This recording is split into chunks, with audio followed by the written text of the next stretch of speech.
لودھرا ملتان وزیر اعظم عمران خان کی green and clean Pakistan highways مہم کے سلسلہ میں شجر کاری کی گئی۔ ملتان ترجمان پیٹرولنگ پولیس ملتان کے مطابق additional inspector general of police Punjab high way petrol Punjab کے حکم اور ایس پی پنجاب ہائی وے پیٹرول ملتان ریجن میڈم ہما نصیب خان کی ہدایت پر ضلع ملتان گرین ہائی ویز مہم کے سلسلہ میں D S P patrolling police ضلع ملتان عبدالرحیم خان نے پیٹرولنگ پوسٹ بوا پور میں اپنے ہاتھ سے پودا لگا۔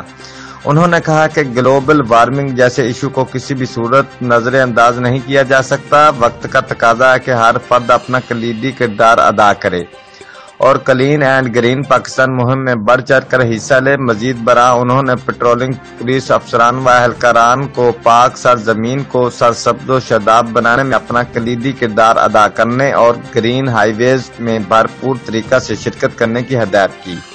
اس موقع پر ریڈر محمد طارق شہزاد ASI محمد جہاں زیب بھی ان کے ہمراہ تھے۔ رپورٹ عمر فاروق، نمائندہ جیو ایکسپریس نیوز، گیلے وال۔